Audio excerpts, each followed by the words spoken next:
Hey guys, tonight we're stepping into a time where medicine was more guesswork than science, where doctors wore beaked masks filled with herbs, and where a sneeze could mean the wrath of demons or just really bad air. You're about to become a medieval doctor, and spoiler alert, you probably won't survive this. So, before you get comfortable, take a moment to like the video and subscribe, but only if you genuinely enjoy what I do here. And don't forget to post your location and local time in the comments. I love seeing where and when people are drifting off. Now dim the lights, maybe turn on a fan for that soft background hum, and let's ease into tonight's journey together. You wake up to a distant rooster crow, the faint smell of burning peat, and the cold slap of damp linen sheets. Above you, a thatched roof. Below you, a mattress stuffed with straw, crawling with the occasional flea. Welcome to the 14th century. You're now a newly apprenticed physician's assistant, and your first patient is already moaning in the next room. Your bedroom is also your workspace. There are dried herbs hanging from the ceiling, lavender, rosemary, yarrow, most of which you can't pronounce yet.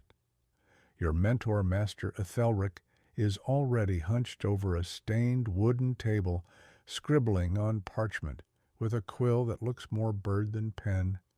He hasn't bathed in a while, but that's okay, no one has. Your head is pounding a bit, maybe from the moldy bread you had last night, or the cold air seeping through the stone walls. Either way, it doesn't matter. There's work to be done. You shuffle into the room next door where your first patient awaits. She's an old woman with swollen ankles and a cough like a haunted fireplace. Master Ethelric nods sagely and says, "She's full of excess phlegm, clearly. It's the moist humor." You don't know what that means yet, but you nod too, as if you do. In medieval medicine, everything comes down to four humors: blood phlegm, yellow bile, and black bile.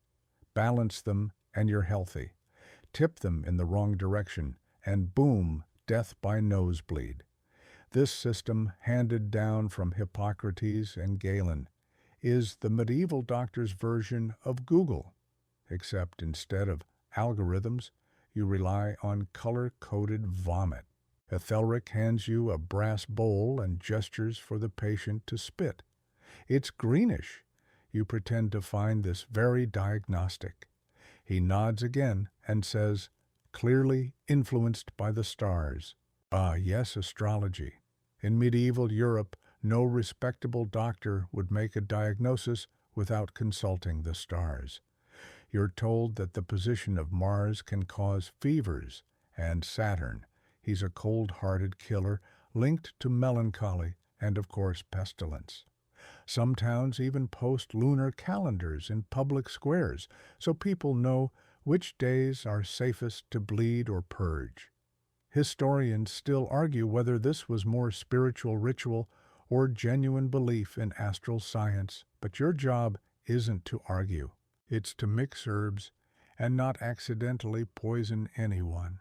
You follow Master Ethelric outside into the muddy street, clutching a bag of dried burdock root and ground wormwood. Chickens scurry across your path. A goat eyeballs you with suspicion. The air smells of smoke and something vaguely awful. People call out physicus when they see you half respectful, half worried. As you trudge to the next house, you realize you've become the local answer to every ailment, from my foot tingles to my cousin's. Possessed by a spirit that lives in his kneecap, you're expected to know what to do for all of it. Your best tool, looking confident while saying things like, "The spleen is rebellious this season." You pass by the town apothecary, a cluttered shop that smells like rotting mint. Inside, jars line the walls, powdered bone viper oil, crushed beetles, and something labeled mummy dust. That last one is exactly what it sounds like. Yes, ground-up Egyptian mummies. A popular remedy among the rich? Quirky? Absolutely. Effective? Almost certainly not. Back at your mentor's hut, you clean tools in a bucket of rainwater and vinegar. You organize leeches by size. You grind herbs with a pestle that's probably older than you. In a rare moment of rest, you open one of Master Ethelric's prized texts, a Latin copy of De Medicina by Celsus. You don't really read Latin, but the drawings of dislocated limbs and pustules are enough to give you a sense of things. Sometimes you daydream about modern medicine, what it must be like. Doctors in gleaming white coats, lights that don't flicker, and drugs that actually work. But then someone screams outside and your daydream ends. A boy has fallen from a ladder. There's a lot of blood. You're handed a linen bandage that may or may not have been washed since last week. Welcome to medieval medicine. It's less House MD and more hope they don't die on your shift. You finish wrapping the boy's arm. He's breathing barely. His mother thanks you with a half loaf of rye bread. Payment accepted. Back in your clinic, the fire crackles low. Master Ethelric pours 2 cups of something he calls wine, but tastes suspiciously like vinegar left in the sun. You did well today, he says. Tomorrow we try bloodletting. You nod exhausted head, swimming with herbal concoctions and the pungent smell of sheep tallow. You lay down on the straw, pulling the itchy wool blanket over you, wondering what tomorrow's bodily fluid of focus will be. It's only your first day and already your hands are stained with herbs and something reddish you're not willing to name. But for now, you sleep. Tomorrow, the real fun begins. You don't get much rest. Before sunrise, Master Ethelric is already rustling around with a candle stub and muttering about Mercury's position. You groggily pull on your tunic and step into the chill of dawn. Your next task as an apprentice, making a diagnosis. Not based on symptoms. No, that would be too easy. Here it's all about the zodiac. You sit across from a middle-aged man who has come complaining of heaviness in the chest and confusion in the bowels, which might mean indigestion or possibly a spiritual crisis. Your job is to figure out which. Ethelric leans close and whispers, "What's the date and hour of his birth?" The man answers proudly, "The 5th hour of Venus on a waning moon, under the sign of Taurus." You nod solemnly, pretending this makes perfect sense. Out comes the astrological chart. It's a circular mess of symbols, tiny animals, and confusing lines. Ethelric points to Mars squaring Jupiter and murmurs, "There's your culprit." Apparently, the patient's bowels are in crisis because the planets are arguing. You gently ask what he ate yesterday. The answer is salted fish, cold peas, and a chunk of unripe cheese. Honestly, you suspect that's the real issue. Still, you prescribe fennel tea aligned with Mercury and a bit of fasting to appease the celestial bodies. Your patient leaves convinced that he's been seen by a true master of the stars.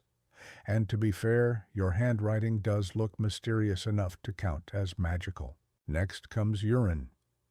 Yes, your next patient has brought a small clay flask of his own water for analysis. It's warm. You try not to think about it too much. Holding the flask up to the light, you compare the color against Ethelric's urine wheel, a chart that lists 20 shades from pale yellow to something resembling pond sludge. The man's sample is a troubling shade of cloudy sunrise, which, according to the chart, indicates an imbalance of cold and wet humors, probably linked to Venus again. Ethelric taps the flask with a knowing look and says, "The kidneys are in protest." You nod gravely. In medieval Europe, uroscopy is considered one of the most important diagnostic tools. Doctors believe that urine reflects not just the state of your kidneys, but your heart, brain, liver, and even your personality.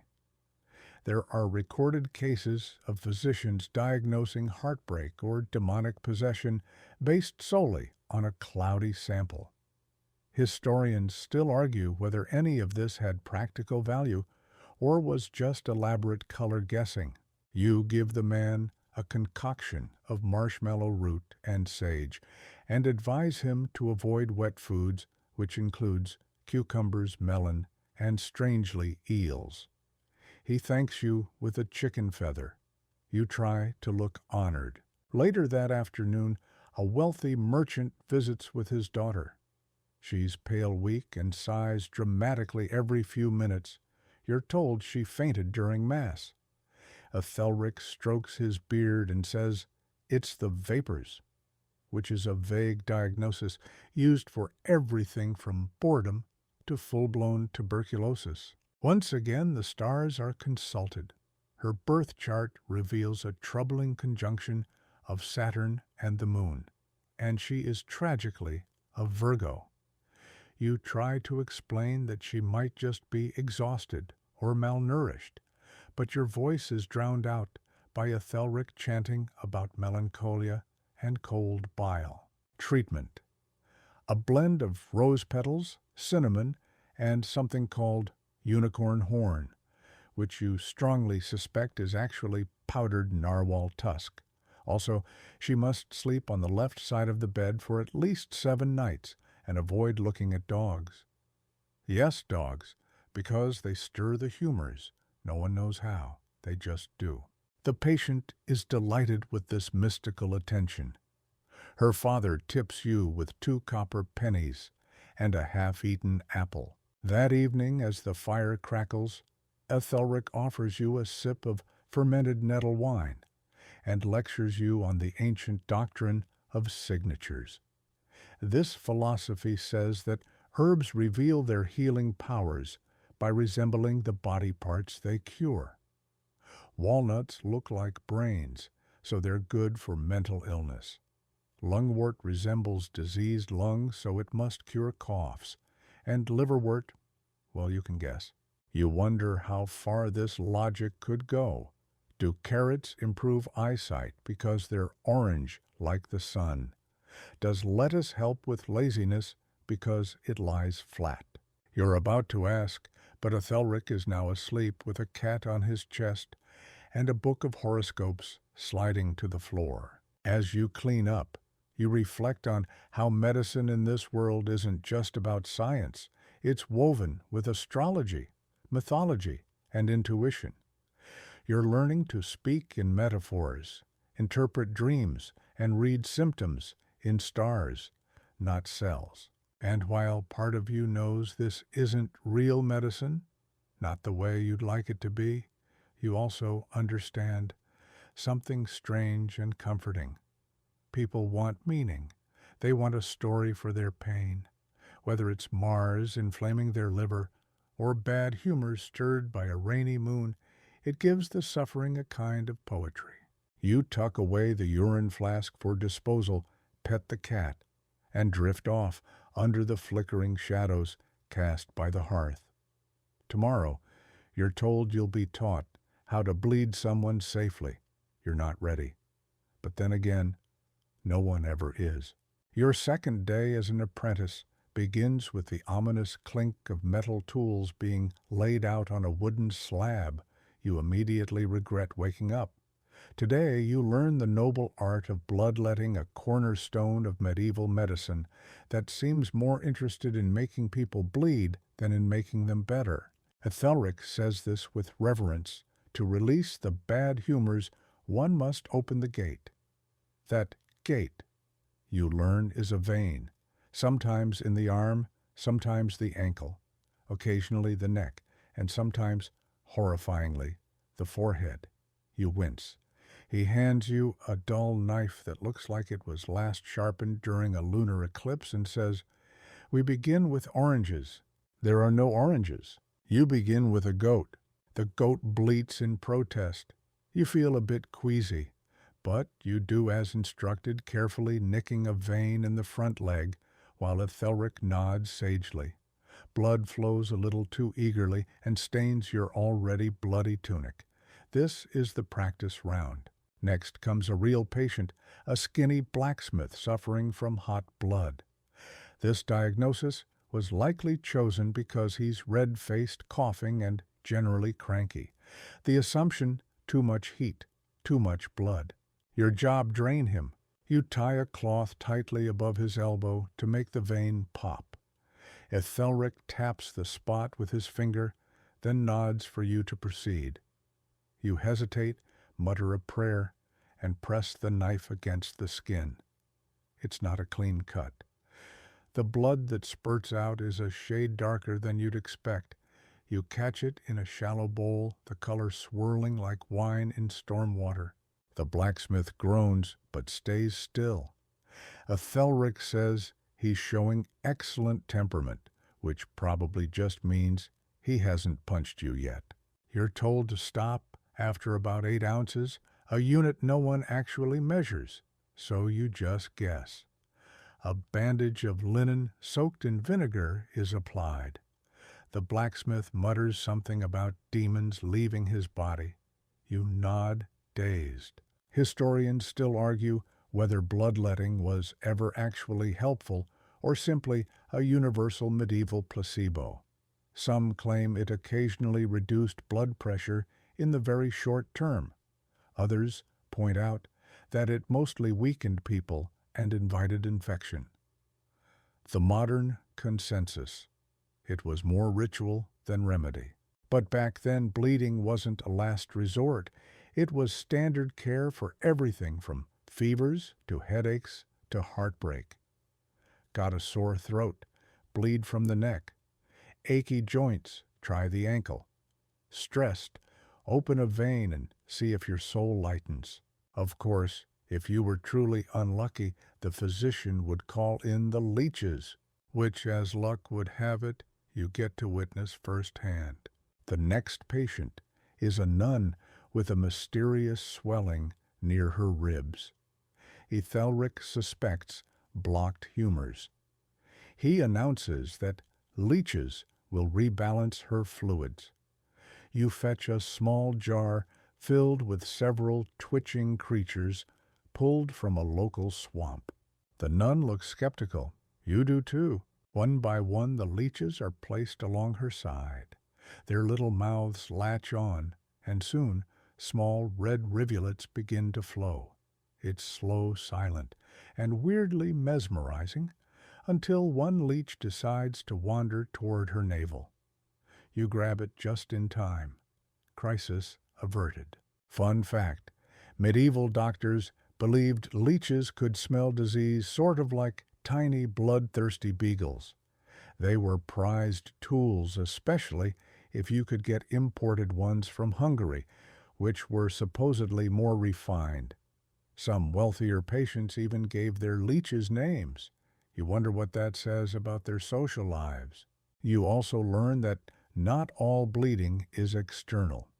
There's a delightful practice called cupping, where a heated glass cup is placed on the skin to draw blood to the surface and create a bruise, which was believed to redirect illness.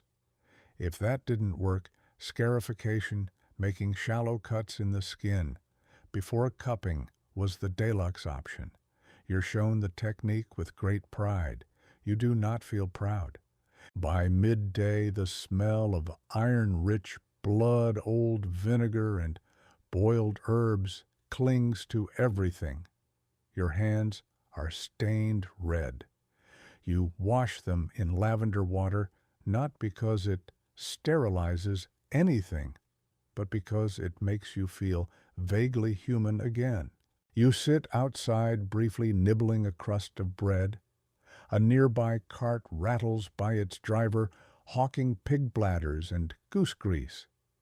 Ethelric joins you and mentions that the ancient Greeks, especially Galen, pioneered the theory behind humoral balance.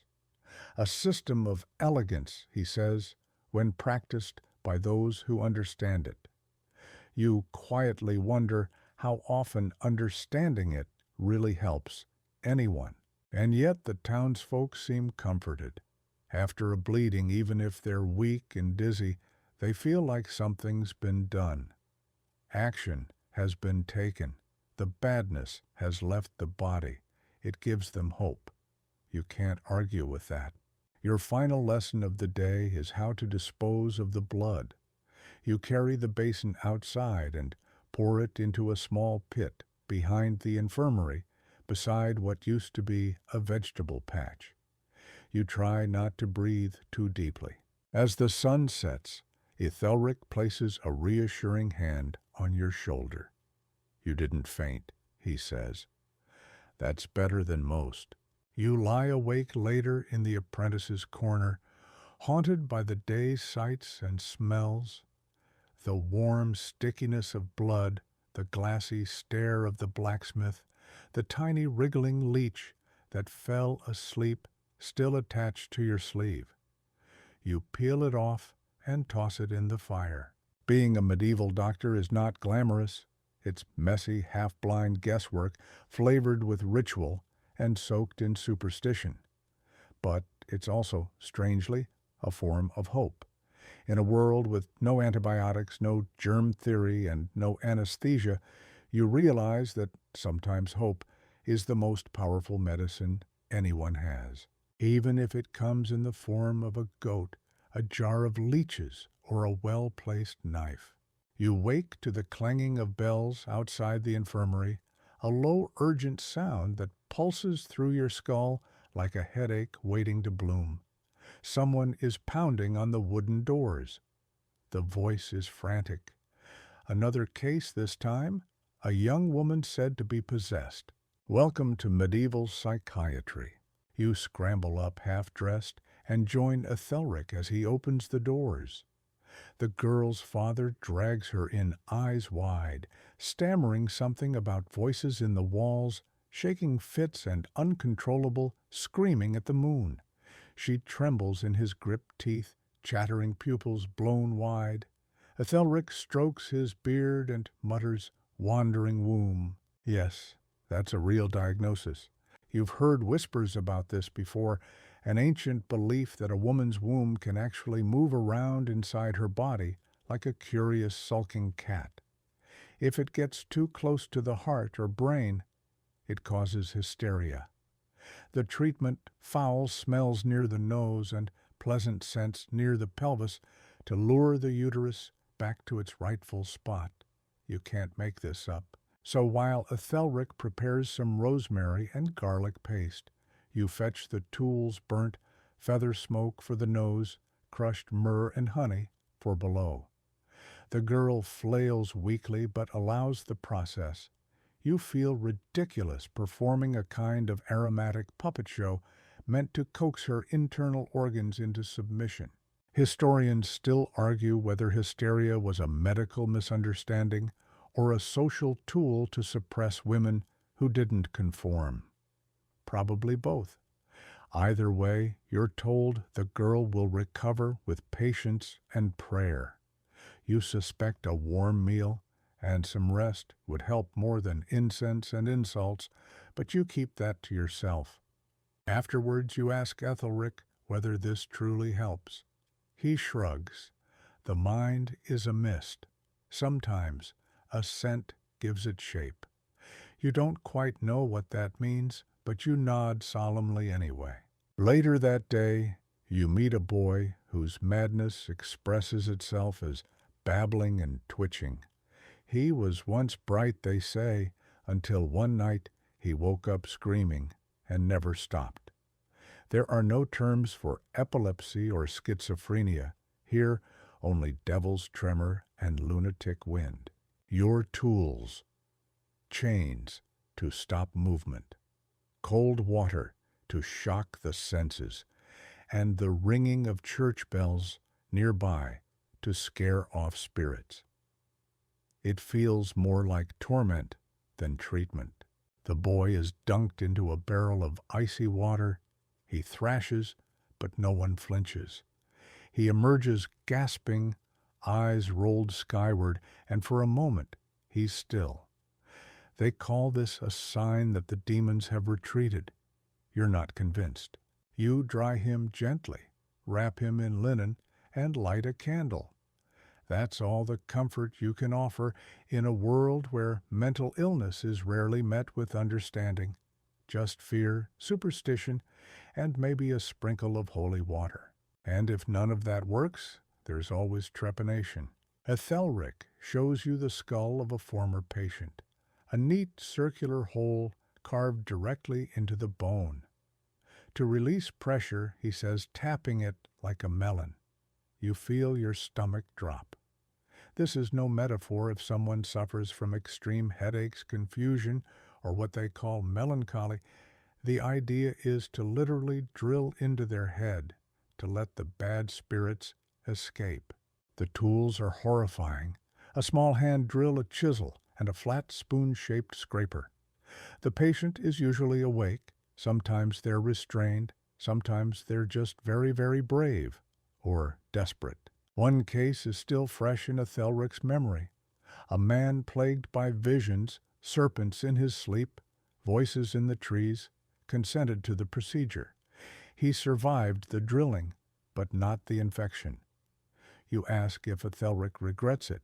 He says only, it was the serpent or the hole. He chose the hole. Despite everything, there are glimpses of compassion. An elderly woman comes in pale and whispering nonsense to her dead husband. She is not tied up or dunked or drilled. She's given a warm drink of mulled wine with poppy wrapped in wool and left near the fire. You sit beside her as she hums tunelessly.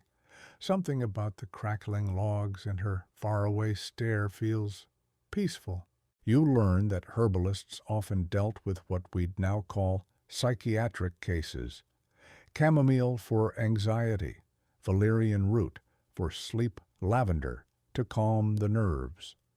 Sometimes the best treatment was simply kindness and quiet. These moments are rare, but they matter. One day a friar visits to examine a mute boy whose eyes dart around like a hunted animal. The friar opens a small case filled with relics, St. Bones, scraps of holy cloth, and begins to chant. You watch the ritual, the careful movements, the reverent hush. The boy watches too. And then, to everyone's shock, he speaks. Just one word cold. Historians still argue whether this miracle was divine intervention coincidence or a carefully staged placebo. You're just relieved the boy found his voice, however briefly. You begin to understand that medieval mental health care isn't just about what's done, it's about what people believe. Illness is a breach in the order of things. Healing then must be a restoration of that order, whether by herbs, by prayer, or by smoke and shouting. That night you clean out the chamber where the girl with the wandering womb had been treated. The smell of burnt feather still lingers. You sit for a moment, candlelight flickering on the rough stone walls, and think about the human brain. It's just a lump of jelly encased in bone, and yet it shapes every joy, every fear, every whisper of the soul. You decide silently that the next time someone comes in shaking or screaming, you'll offer warm broth before cold water. That maybe empathy is worth more than ritual. But you keep that thought to yourself. After all, you're just the apprentice, and there are many long nights ahead. You don't sleep much that night. The memories of drilling skulls and shaking bodies won't leave you alone, and the straw-stuffed mattress beneath you seems more alive than restful. Morning light creeps through the shutters, and soon enough, you're back at your duties. Today, though, you're venturing beyond the infirmary to make house calls. Ethelric hands you a small satchel. Inside, dried herbs, a flask of wine, a few sharp tools wrapped in linen, and, of course, a holy relic wrapped in blue cloth. Don't forget, he says, most healing is performance. They need to believe. You're not sure if that's comforting or deeply unsettling. Your first stop is a crumbling stone cottage on the edge of the village. A boy lies on a wooden pallet, flushed and coughing. His mother says he's been this way for days. You check his tongue dry and cracked and press his chest, feeling the rattling breath beneath. It's pneumonia, probably. But you don't have that word. You just call it lung fever. You prepare a poultice of mustard seeds, mix a syrup of honey and vinegar, and hang herbs near the fire to clear the air. The mother watches with wide, grateful eyes, as though you're summoning the cure from the air itself. You wonder how often the act of caring helps more than the remedy. On the way back, a man flags you down. He has a dog bite on his calf, deep angry and already stinking. The dog was mad, he says, foaming and snapping. You know what this could mean, rabies, though they don't call it that yet. Just the bite of the cursed beast. Ethelric's remedy is brutal. Heat a knife over the fire until it glows red and press it into the wound to draw out the poison. You try not to gag at the sizzling sound or the scream that follows. The man weeps and curses, but afterwards he thanks you. You tie the leg tightly, say a prayer, and hope for the best, because once the madness sets in, there's no hope. Historians still argue whether cauterization actually helped in rabid cases, or whether it was just a cruel delay before the inevitable spasms and death. Next is a nobleman's manor. Fancy stone archways, a fireplace the size of your entire sleeping cell, and servants who barely glance your way. The patient is the lady of the house, pale and moaning with cramps.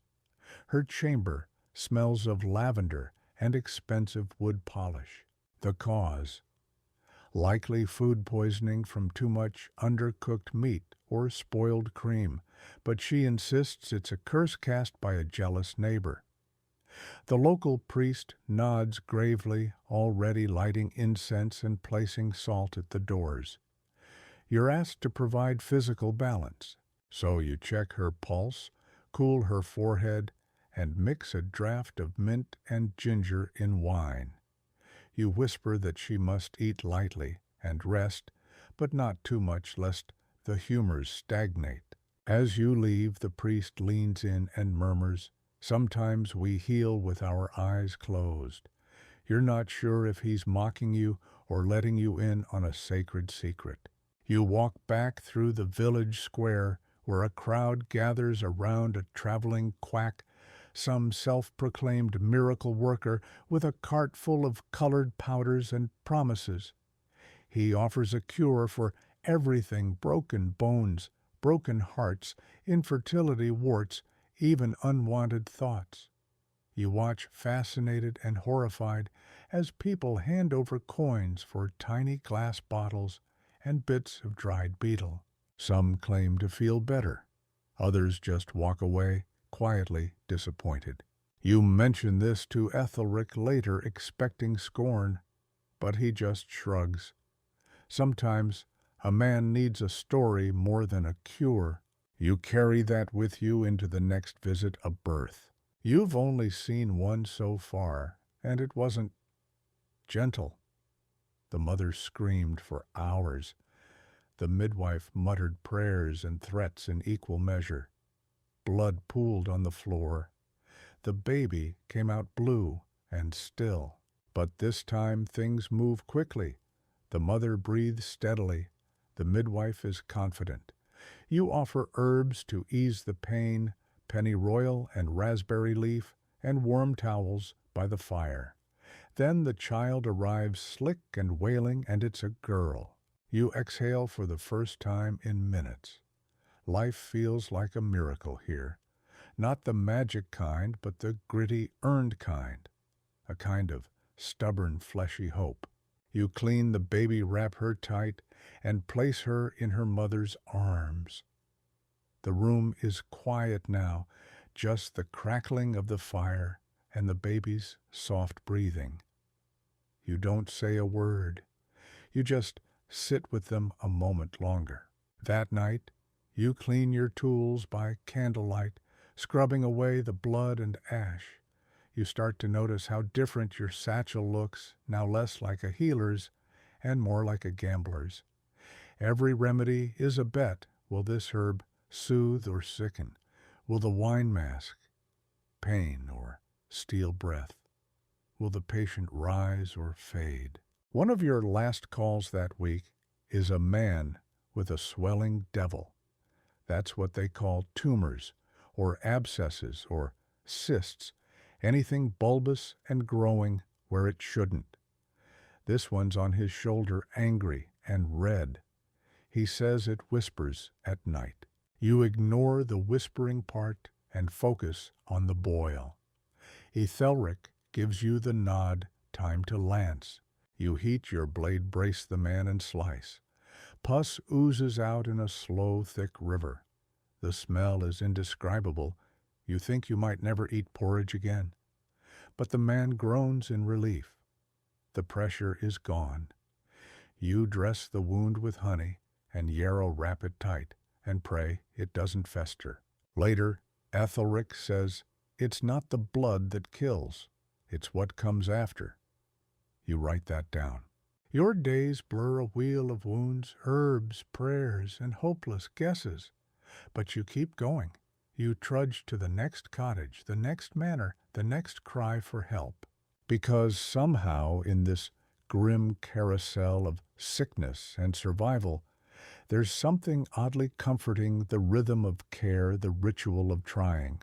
And in a world where medicine is mostly mystery, effort itself becomes sacred. You wake up to the sound of bells, low, solemn, and unmistakable, the death toll. Someone has died. Again, you throw your cloak over your shoulders and head out into the morning mist. The village feels quieter than usual, like the air is holding its breath. A group has gathered around a wooden cart covered in linen. A man is weeping softly nearby, his wife, they say. She had a cough, just a cough. 2 days ago she was baking bread, now she's gone. You've seen death before, but there's something different today. You feel it in the way people keep their distance, in the way the priest sprinkles holy water with a trembling hand, in the way even Ethelric stays silent. Then someone else collapses in the street. Word spreads fast. There's sickness here, the kind that jumps, the kind that doesn't wait for prayers or honey or leeches to work. You ask Ethelric what it is. He looks away. Something old, he says, something hungry. The days that follow are chaos.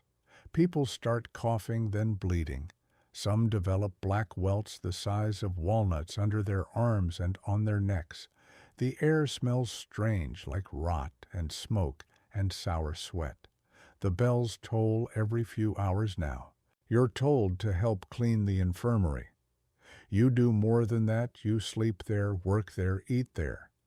You boil cloths, mix vinegar with lavender burn, juniper branches to cleanse the air. You hang herbs over every bed tie, amulets to wrists, and mutter prayers with the patients. But people keep dying, children, old men, pregnant women, the strong and the weak. No one is safe. Historians still argue whether this wave was bubonic plague, anthrax, or some lesser-known infection. What they agree on is that it didn't care about your rank or wealth or piety. It simply arrived, and it took. The worst part, the guessing. Some say the stars are misaligned. Others blame sin, or foreign travelers, or cats. One man swears the disease came from a cursed well. Another says it's from toads that live in witches' gardens. A few say it's punishment from God, a cleansing. Ethelric just says wash your hands more. You try, but there's only so much soap and water. You start rubbing your fingers raw with vinegar instead. Then come the masks. The town physician, a man with more gold than sense, orders a beaked mask from a traveling merchant. He stuffs the nose with herbs, mint rose petals, wormwood. The smell is overwhelming, but he claims it keeps the bad air out. You try it once. It's suffocating. You end up coughing more than before. Still, it looks terrifying, and that's the point. People clear the streets when they see you coming. You feel like a walking omen. One night, you assist in preparing the dead for burial. You wrap them in linen, rub their feet with salt, and fold their hands over their chests. But there are too many. The grave diggers stop keeping names. The priest mumbles final prayers with his eyes half closed, too exhausted to cry anymore. You catch yourself growing numb too. Another body, another pit, another silence. Until it's someone you know, the baker's daughter, the one who smiled when you bought stale rye. She's lying on the infirmary bed, her cheeks pale and glistening with fever. Her breath rattles like dry leaves. You try everything, wine and garlic, cold cloths, honey on her tongue, but she fades anyway. You hold her hand until it slips from yours. You sit there long after the others have gone, staring at the herbs still tied above her bed. You wonder how many more will die before the sickness runs its course. The village starts sealing itself. No outsiders in, no one out. Markets close. Inns shut. People speak through shutters, pass bread, through gaps in doorways. Some stop speaking at all. The fear becomes its own illness. One day, a group of flagellants arrives, men in tattered robes who chant, sing, and whip themselves in the square. Our suffering will cleanse the world, they cry. Blood spatters the cobblestones. People watch in silence, unsure whether to join or hide. They leave as quickly as they came. But not before the sickness takes two of them. Ethelric collapses next. You find him shivering under a blanket, teeth chattering, muttering nonsense. You do everything he once taught you, herbs, water, warmth, but none of it works. You sit by his side all night. He opens his eyes once and says, "You're not ready." You say nothing. He dies at dawn. You bury him in a grave behind the infirmary. No service, no flowers, just a flat stone to mark the place. You don't cry, not right away. There are still patients to care for. You take over Ethelric's room. It feels too big, too quiet. You open his cabinet and find notes, scrawled diagrams of the human body, half-finished theories about fever drawings of herbs that don't even grow here. One corner holds a small bottle labeled simply Hope. You place it on your shelf. You don't dare open it. As the sickness fades, you start seeing fewer new patients. The bells ring less. The streets reopen. Children chase chickens again in the square. Life begins to return. But it's not the same life. Too many missing. Too many silences where laughter once lived. You walk through the village and people nod. Some whisper thanks. Others can't meet your eyes. You understand. You survived. But you saw too much. That night you light a candle and open Ethelric's notes again. You copy them slowly, carefully into your own journal. You add your own sketches, your own guesses, your own hopes. Because despite everything, despite the death and doubt and failure, you're still here, still healing, or trying to. And in this world, that's a kind of miracle. The plague leaves behind more than empty homes and shallow graves. It leaves suspicion. You see it in how the townspeople glance at one another, now quick, nervous flickers of the eyes. Who brought it in? Who spread it? Who should have done more? The baker, whose daughter died now, crosses the street when you pass. Not out of malice, but fear. A belief that maybe somehow you carry it. like a curse stitched into your skin. You don't blame him. You can barely look at yourself in the mirror. But medicine must go on, and so do you. Without Ethelric, there's no one to instruct you. So you do what medieval doctors often did, you improvise. You mix herbs not because a university text told you to, but because you remember a patient once breathing easier when rosemary steamed under their pillow. You test honey and salt on wounds, then scribble notes in margins like seemed less pus and less screaming today. Historians still argue whether these early experiments were rooted in real healing or just desperate ritual. But desperation you're learning is where creativity thrives. One day, you hear a commotion near the apothecary's stall. A man in worn robes, hunched and sun-baked, claims he's a wandering master of humors.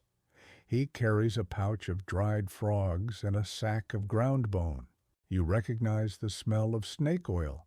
Literally, there's a phial hanging from his belt labeled Serpent Extract Restores Balance and Libido. You can't help but laugh, but the crowd doesn't. They're buying it. Because what if it works? What if this dried lizard tail really keeps the plague away? The thought makes you wonder if you've become like him, offering potions and prayers while pretending you hold the keys to life and death. That night you examine one of his vials. It smells like wine and vinegar, maybe a pinch of rosemary. You could probably recreate it. But should you? You decide instead to focus on something real, wounds. Now that the plague has passed, there's a surge of injuries. Farming tools slice fingers. Horses kick ribs. One man nearly severs a toe trying to fix a mill wheel with a broadsword. You don't ask questions. You study the old Roman techniques Ethelric sketched.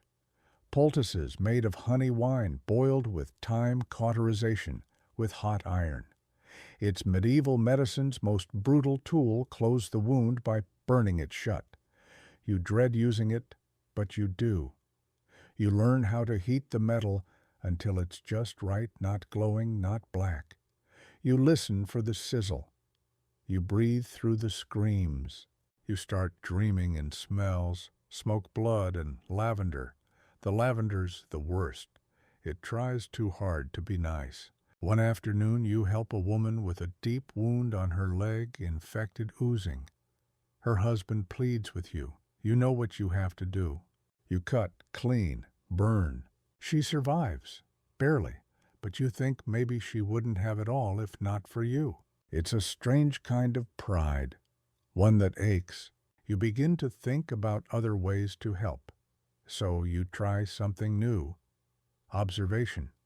You sit quietly beside patients, noting how their breathing changes through the day, what foods they tolerate, which herbs seem to bring calm. You mark fevers, rashes patterns in stool. You write it all down. You're not alone in this. In distant monasteries and hidden pockets of Europe, others are doing the same. They're not yet called scientists, but their notebooks hum with curiosity.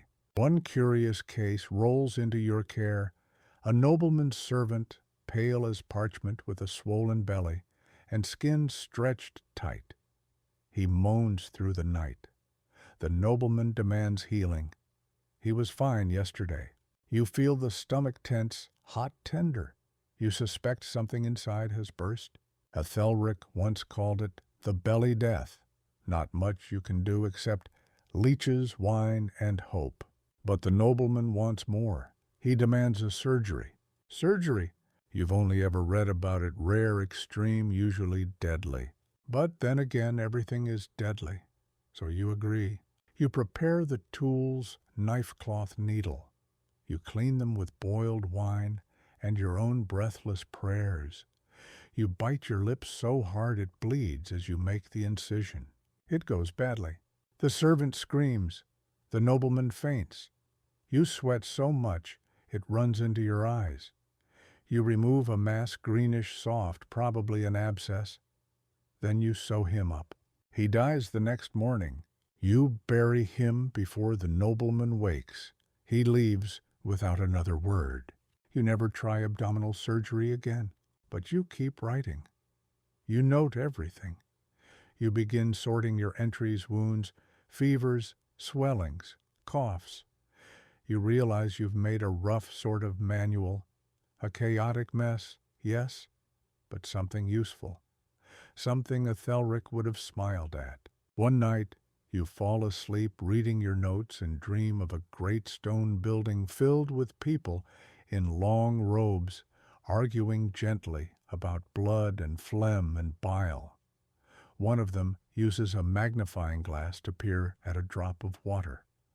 Another draws lungs on parchment, labeling each lobe in Latin. You wake with a strange thought. What if one day medicine doesn't have to guess so much? Until then, you return to your little room, your mismatched bottles, your clunky notes, your patients who smell like fear and sheep and summer grass. Because for now this is the best medicine has. You and your notebook and your stubborn refusal to stop trying even when it seems like nothing works. Time moves strangely now. Some days flicker past like candlelight, while others stretch endlessly thick as molasses. You stop counting the months since the plague waned. The survivors have resumed living, but they don't smile the same way. You don't either. One morning, you wake with a strange resolve. If you're going to keep pretending to be a doctor, you might as well be a good one.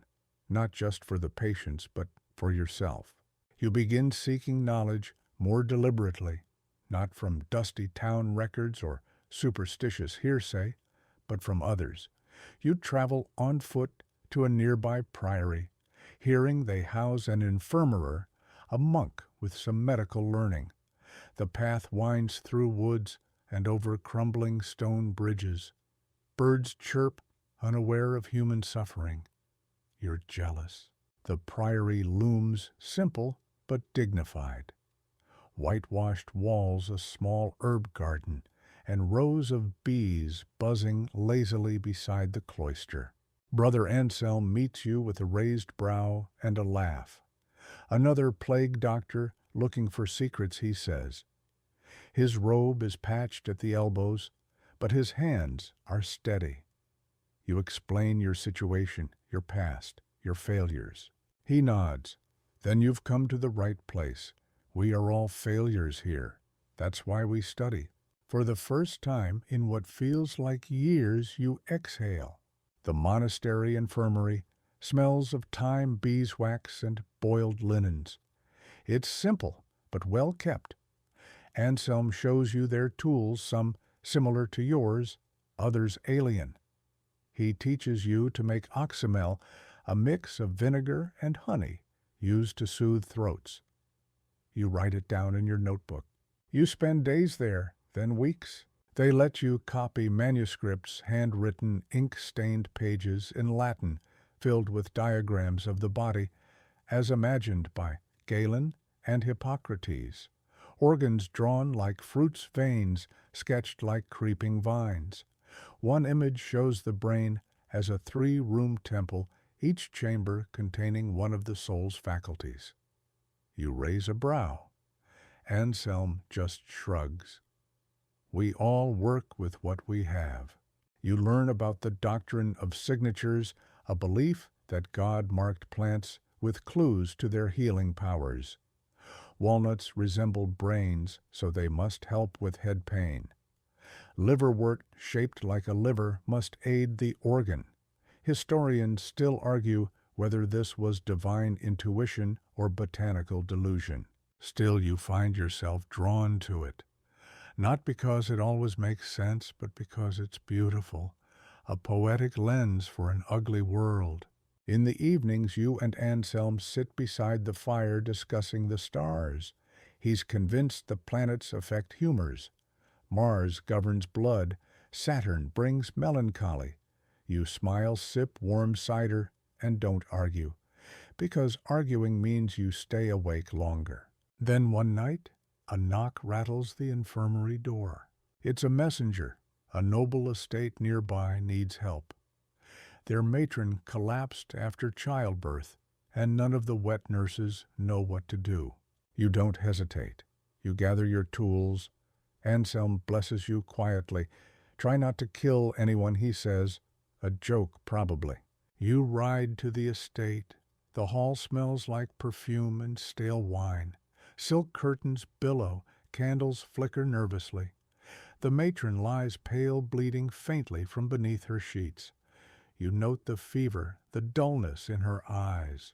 Childbirth fever, puerperal sepsis. You remember Ethelric mentioning it once. When the womb festers, nothing will save her, not even prayer. You wash your hands in boiled wine. You mix a poultice of garlic honey and a dash of anise. It's not textbook, it's desperation. But you apply it gently and sit by her bed all night, watching her breathe. By dawn, her fever breaks. You're not sure if it was the honey, the herbs, or sheer luck. But the household hails you as a miracle worker. They gift you a pouch of coins and a polished dagger for protection. You thank them but feel oddly hollow. Miracles feel heavier than failures. They come with expectations. You return to the priory. Anselm nods when he sees you, hands you a warm cup of goat's milk, and says nothing. It's exactly what you need. You resume your studies. You learn to distill oils to identify fevers by touch alone, to read pulse rhythms like poetry. You begin drafting your own theories on how diet affects mood, on how fresh air shortens illness. You even attempt to diagram the lungs more from feel than anatomy. Your notebook grows thick, pages smudged, stained, dog-eared. It no longer resembles a record, it's a tapestry, a map of your journey through ignorance. One day Anselm hands you a folded letter from someone in the city, says they need a proper physician. You hesitate. The city, the place you left behind when the plague came, when Ethelric died, when you were just a terrified apprentice holding a mask too big for your face. You look at your hands, no longer shaking, scarred, stained, but steady. You pack your things. Before you leave, Anselm offers you a final gift, a ring carved with a simple emblem of a leaf and a star. To remember that knowledge grows slowly, he says, and only when you're looking up. You thank him, mount your horse, and ride toward the rising smoke of the city. The streets feel smaller than you remember, the people thinner, wearier, but they're alive, and they're watching you. You're led to a merchant's house. The merchant's son has been raving for days, fever hallucinations, muttering in Latin and clawing at the walls. You kneel beside him, feeling his forehead, then his pulse. His breath smells sweet. You open his mouth. His tongue is dry, his lips cracked. You suspect ergot poisoning, rye gone bad. You ask what he ate. His mother tells you only bread. Nothing else? You nod grimly. You mix a draught of milk honey and crushed charcoal. You sit with him until he sleeps. The family pays you with a silver comb and an apology for not trusting your youth. That night, you sit by a window overlooking the quiet rooftops. Somewhere, an owl hoots. Somewhere else, someone coughs.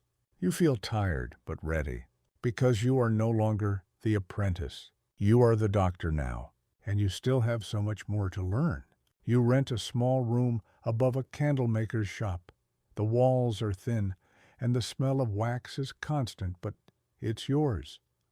Outside, the city bustles with life again, fishermen hawking their catch-bakers, shouting about their warm loaves, and children running barefoot through alleys where plague carts once rolled. You begin seeing patients out of your room. At first, It's the desperate ones, those who can't afford the real doctors, the ones with gold buttons and books they never open. But soon word spreads. You listen, you don't bleed every fever, and you never turn anyone away for lack of coin. One woman brings her infant son with a rattle in his chest. You lean close. Listen to the wet crackle in his lungs. You remember the herbal steam Anselm taught you, thyme and pine needles steeped in hot water. You sit with her and the child for hours, feeding the steam to his tiny face in gentle clouds. By evening, he breathes easier. She returns 3 days later with a fresh loaf of rye bread and tears in her eyes. You take the bread. You sit with her for tea. You let yourself feel something. As your reputation grows, so do the cases. A butcher with a wound that won't close. A priest who keeps fainting mid-sermon. A girl whose hair is falling out in tufts. You begin noticing patterns. Certain symptoms seem seasonal, others social. You note how damp houses breed coughs, how the rich are often sick in different ways than the poor. One day a courier delivers an invitation sealed with red wax. A nobleman has requested your presence at his estate on the edge of town. You dress carefully, clean robe, oiled boots. You still wear the beaked mask for show, though now you know it's mostly theater. The illusion of protection. The estate is grand. Marble floors, silver candelabras, carpets so thick you sink into them. Lord Elric greets you with a stiff nod and waves you toward his study. "My daughter is afflicted," he says. She speaks in tongues, claims to see things, angels, demons. The priest says she's possessed. I say she's unwell. You meet the girl, perhaps 15 eyes, hollow from lack of sleep. She stares at you, then mutters something about wings made of fire. You ask about her diet, her dreams, her blood. She answers in riddles. You spend the night in the estate pacing. You've read of such cases, what modern minds might call epilepsy or schizophrenia. But in this world, the line between saint and madwoman is razor thin. You remember one of Anselm's favorite phrases, "The body and soul dance on the same floorboards. If one limps, the other wobbles." In the morning, you give the girl a sedative of poppy and valerian. You speak to her calmly, as if she were simply frightened, not damned. Over days, her visions lessen. You suggest a change in her routine, more time in sunlight, less fasting. You instruct the staff to stop burning incense in her chamber. The smoke may be worsening her headaches. Lord Elric is skeptical, but cannot argue with results. He pays you with a golden brooch and a book, an early copy of Avicenna's Canon of Medicine, translated badly into French. You clutch it like treasure. Back in your room, you light a candle and flip through the pages. The illustrations are crude, but the concepts, pulse diagnosis, compound, remedies, psychological factors, light something in you. You begin copying notes. You add them to your growing tome of observations. The city breathes differently now. With each case you see less chaos and more structure. A child's rash points to diet. A sailor's shaking hands suggest mercury exposure. You've started tracking illnesses not just by symptom but by location. Near the docks, more fevers. Near the tanneries, more breathing trouble. You sketch your own map of disease, annotating it with careful dots and dates. A proto-epidemiology that no one else will understand for centuries. Still not everyone approves of your methods. The Guild of Physicians, mostly older men in long robes and powdered wigs, scoff at your lack of formal training. "Where's your license?" one demands. You shrug. "Where's your last patient?" They don't laugh. One afternoon, a small crowd gathers outside your shop. A man is screaming. His wife collapsed in the street, and no one else would help. You push through and find her pale, convulsing, a strange swelling under her jaw. You freeze. The bubo! You've seen it before. You dreamed it every night for years. But this isn't the same plague. No black spots, no fevered sweat. It's something milder, or maybe the same demon in a different mask. You apply a hot compress lance the swelling, and clean the wound with wine and boiled thyme. She moans, but doesn't wake. You wait by her side. By morning she stirs, she lives. You don't sleep that night. Instead, you stare at the ceiling and wonder how many lives depend on your exhaustion. Historians still argue whether plague ever truly leaves or merely slumbers beneath the surface, waiting for the right breeze or rat or star alignment to wake again. You suspect it's always here. You just stop noticing. One of your patients is a midwife named Marjorie. She begins referring difficult births to you. You help deliver a breech baby by candlelight, your hands slick with sweat, and blood, the father weeping in the corner. Afterward, Marjorie sits with you in silence. You're not like the others, she says. You don't treat us like livestock. You want to tell her it's because you were livestock once, too, in a different stable, but you just nod. You begin to dream differently now. Less blood, more rooms, a long hallway lined with books you haven't read yet. A garden of herbs, some real, some imagined. You wake with the names of tinctures on your tongue. One night you receive a letter, sealed with blue wax this time, an invitation to speak at the Apothecaries' Guild. They want you to share your method for identifying foodborne illness. You reread the letter stunned. You, the mask-wearing fraud, are now a teacher. You speak softly but clearly. You share your map, your journal, your blend of tradition, observation, and common sense. They listen. Some even applaud. Later, a young boy follows you out. "Do you think I could be a doctor?" he asks. You look him over. Dirt under his nails, big eyes, quick hands. "You already are," you say. As the seasons turn again, you find yourself more a fixture of the city than an intruder. Your little room above the candlemaker's shop now holds jars of dried herbs, bones wrapped in linen, and notes scribbled in the margins of old medical texts. The soft, waxy smell mingles with faint traces of mint and chamomile. The people you treat aren't just desperate peasants anymore. Merchants, craftsmen, even minor nobles seek your counsel. You learn to read the subtle signs of anxiety in a merchant's twitching hands, the slight pallor of a baker's wife before her labor, the rhythmic cough of a smith exposed to too much smoke. One morning, a familiar face arrives, a traveling scholar named Matilda, with a stack of parchment and ink-stained fingers. She's studying medicine in a time when women rarely do, and she's heard whispers of your work. You exchange tales and theories under candlelight. She tells you about newly translated Greek texts, her eyes sparkling with the excitement of forbidden knowledge. You both wonder aloud whether illnesses have spirits or are caused by imbalance. Historians still argue whether medieval medicine was more magic than science, she says, with a knowing smile. You nod, appreciating the gray area between faith and reason.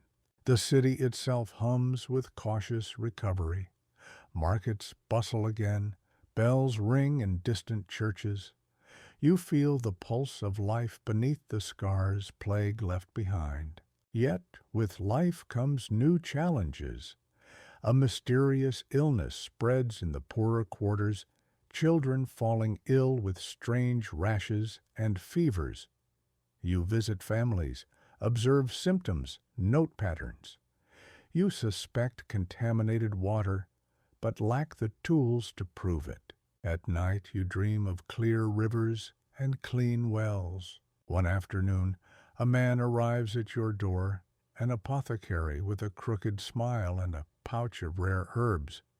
He offers you a curious tincture made from the petals of a bright red flower. They say it's a cure for melancholy, he claims. You accept it, intrigued, but skeptical. Over the next days, you experiment carefully, noting its effects on restless patients. Slowly you realize that not all healing comes from the body. Some come from calming the mind, easing the spirit's unrest. The city watches you now with a mix of respect and suspicion. You are no longer just the mask-wearing doctor, but a healer who blends old and new faith and reason. One evening, as you close your shutters, you hear a soft knock. It's Marjorie, the midwife, her eyes bright with news. The mayor's wife is with child, and the usual doctor is away. They want you. You feel a familiar thrill, equal parts dread and determination. You prepare your herbs, your instruments, and your calmest voice. This birth will be your greatest test yet. The mayor's wife lies in a chamber dimly lit by flickering candles, the heavy scent of burning frankincense hanging in the air. You step inside, heart steady but mind racing. This isn't just any birth, it's a symbol of hope for the entire city, a promise of new life after years of despair. The room hums with tension. Midwives bustle, servants whisper, and outside the distant clatter of horse hooves reminds you that power and privilege still dominate these walls. You kneel beside the woman, feeling the cool rush of sweat on your palms. Her labor is difficult. The baby's position stubbornly sideways, a dangerous presentation in any age. You recall the manuals you've studied and the stories shared by Marjorie, the midwife, who taught you much of what you know. With gentle hands, you guide the labor, instructing others to prepare warm cloths, herbal infusions, and calming chants. You whisper encouragement, mindful of the fear in the room. Every moment stretches into eternity. The baby's cry finally pierces the night sharp and clear, as if announcing victory over the shadows. Relief floods the chamber. Even the mayor himself, usually stiff with formality, cracks a rare smile. Afterward, as the mother rests, you are summoned to the study. The mayor, a man in his 50s, with graying hair and keen eyes, thanks you personally. You saved more than my wife's life, he says gravely. You saved the future. Word of your success spreads swiftly. Invitations arrive from neighboring towns and even distant cities. You consider the prospect travel study expand your knowledge beyond this small patch of stone and mud. But the city holds you in a quiet grip. The people you've come to know, the children you've helped, the streets that pulse with life and history, they're woven into your story now. Meanwhile, whispers of new diseases emerge. An illness that causes strange swelling and blackened fingertips, what some call the devil's touch. You begin collecting reports, consulting your growing library of texts, and experimenting with treatments. Historians still argue whether medieval doctors actually healed their patients or were merely soothing the soul while nature took its course. You know both can be true. One night, while poring over a dusty manuscript, you come across a passage about the importance of cleanliness, of washing hands and instruments. A radical idea in a time when baths are rare and filth is commonplace. You try to incorporate these practices, urging your helpers to clean wounds with boiled water and to sterilize tools. Some scoff, others follow reluctantly. Your persistence pays off, infection rates drop, and your patients survive longer. Yet, you are haunted by a constant question. How much power does the doctor truly hold? Is healing a gift, a skill, or a gamble with fate? You stare into the candle's flicker, imagining the many lives you've touched and the many you've lost. The city sleeps around you, and you feel the weight of centuries pressing softly on your shoulders. The next morning, you wake to a sky smeared with pale pink and soft orange, the first light filtering through your window. Outside, the city is beginning its daily hustle. Once again, merchants calling out their wares horses, clopping on cobblestones, and the faint, distant tolling of church bells. You sit with your cup of weak, bitter herbal tea, contemplating how much this world has changed in your short time here, and yet how much remains the same. The fear of illness clings to everyone like a stubborn fog, just as the hope for a better life glimmers faintly beneath.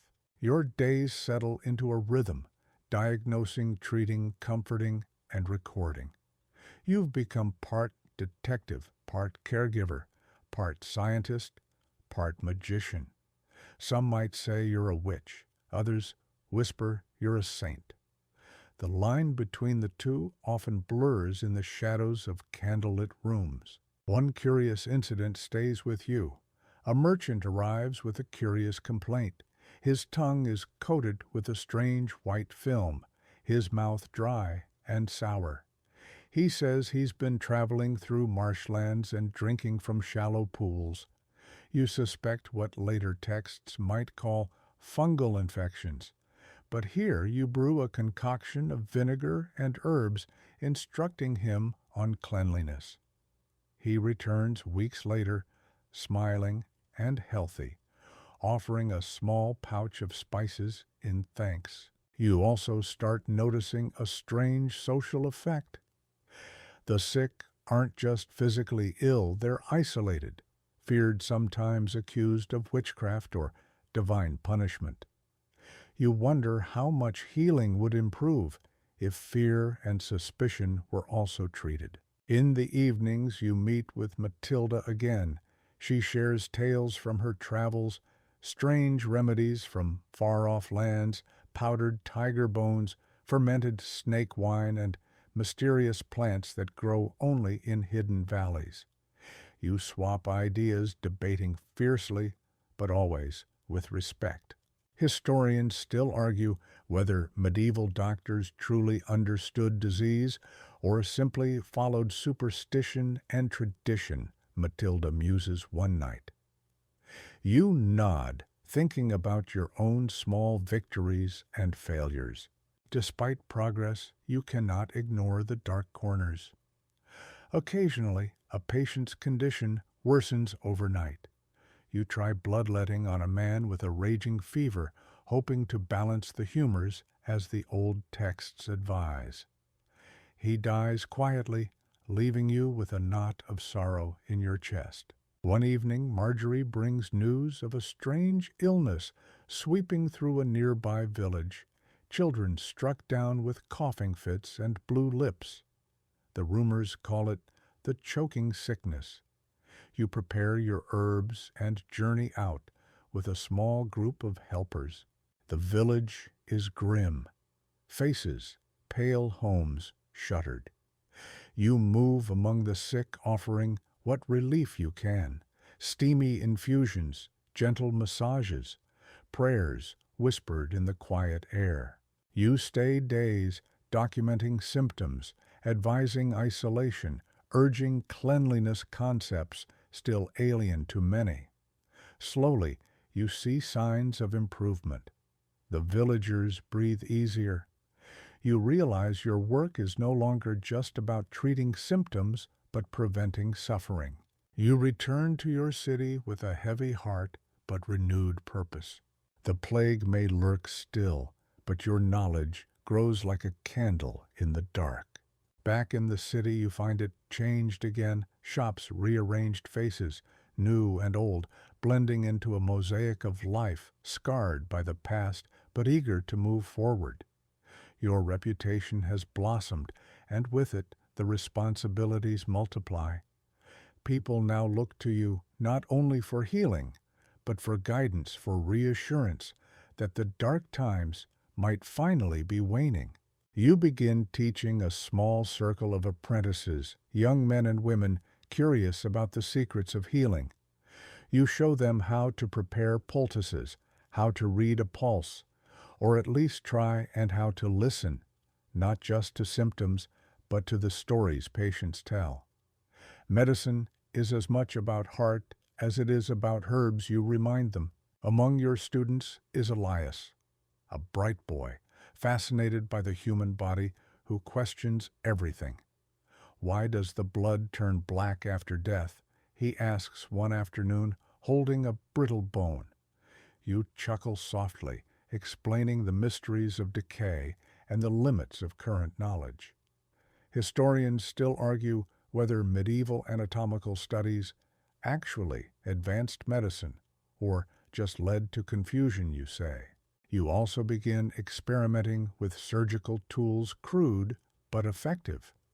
A nearby monastery donates a set of sharp blades and needles used for removing abscesses or setting broken bones. Your hands tremble slightly the first time you perform a minor operation, but success brings a quiet thrill. Life is not without its tensions. Some local priests eye your methods warily, suspicious of knowledge that challenges traditional beliefs. Others quietly support you, seeing the benefits your work brings. You tread carefully, balancing faith and reason, healing and hope. One particularly strange evening, a nobleman arrives carrying a preserved crocodile tooth. He insists it holds magical healing powers. You smile politely, but secretly wonder about the tooth's origin. Could it be a talisman, or just a curiosity? You place it among your herbs, a reminder that belief often walks hand in hand with medicine. Yet challenges continue. A mysterious fever sweeps through the city's poorest quarters, swift and brutal. You spend long nights attending to the sick, mixing remedies, and praying quietly for a miracle. Your fatigue grows, but you push on, driven by a fierce determination. One night you dream of a future where diseases are understood, where doctors wear white coats and carry stethoscopes, and where healing is a science as much as an art. For now you carry the torch in this medieval world, a flickering flame against the encroaching darkness. The city's pulse grows steady as spring deepens. You move through streets that smell of fresh bread and blooming lilacs, carrying your satchel of herbs and instruments like a talisman against the ever-present threat of illness. Your name is spoken with respect and cautious hope, but also with whispers of curiosity about the strange remedies you employ. You're called to treat a young girl with a persistent cough, her skin pale as linen. The family believes she's cursed, a common fear in these times. You listen carefully, examining her breathing and noting the wheezing sounds. Your knowledge tells you it might be asthma, but without modern inhalers, you rely on herbal mixtures and careful monitoring. You prescribe a potion made of willow bark, a natural painkiller and fever reducer. The family is skeptical but desperate. Days later, the girl's breathing eases. It's a small victory, but one that lights a spark in the community's belief in your methods. Amid your growing success, you stumble upon a curious practice, bloodletting. Once considered the ultimate cure, it involves draining blood to balance the body's humors. You've heard of doctors who perform it, mercilessly, sometimes worsening the patient's condition. You debate its merits, aware that historians still argue whether bloodletting was beneficial or harmful. You experiment cautiously, applying it only when necessary, and observing your patients closely.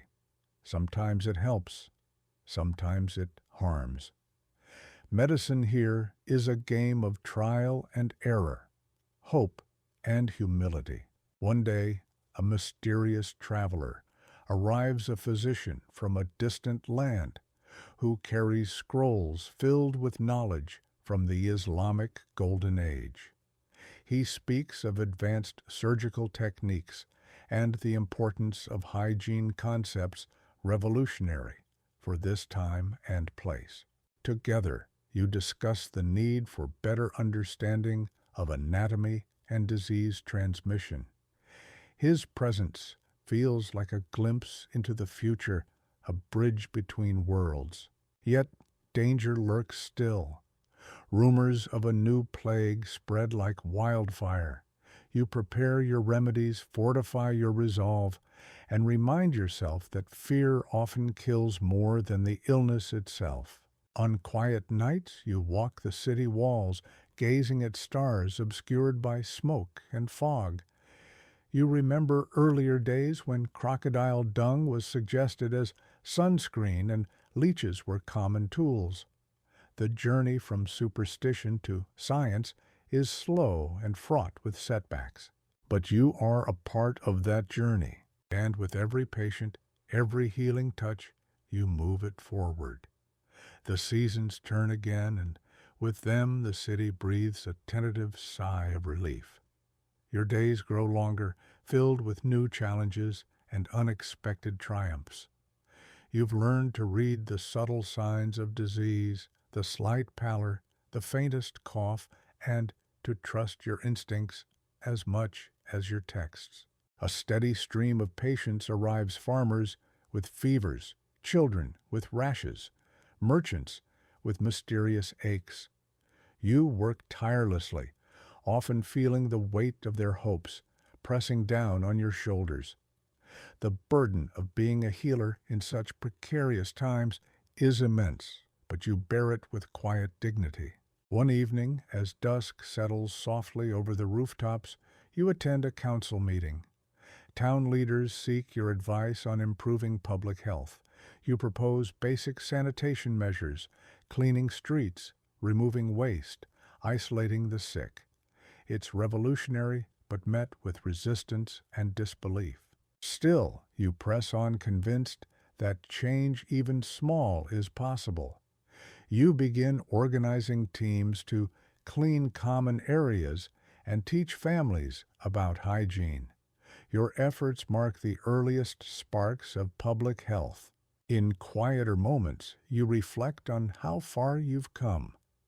The medieval doctor you once feared becoming is now a figure of knowledge, compassion, and cautious optimism.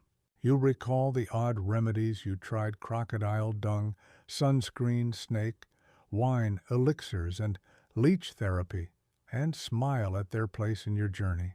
Historians still argue whether medieval doctors truly saved lives or merely comforted the dying, but, your role was a bit of both. As night deepens, you sit by your window, gazing at stars dimmed by flickering torches. The city sleeps fragile, yet resilient. You let the soft hum of distant voices and the rustle of the wind lull you. The terrifying world of medieval medicine feels a little less daunting now, and you, a healer in a time of shadows, have found your light. The night is calm now, the bustling city quieted to a gentle murmur. You feel the weight of the day ease from your limbs, the fire within you softening to a steady glow. Remember, every breath you take is a testament to survival, to hope, and to the small acts of care that ripple through time. Let the stillness settle around you, like a warm blanket, carrying away the fears of ancient illnesses and the harshness of forgotten eras. The journey through medieval medicine may have been terrifying, but now, with your eyes closing softly, you can rest, knowing that healing, no matter how imperfect, is always possible. May your dreams be gentle and your sleep deep. Good night.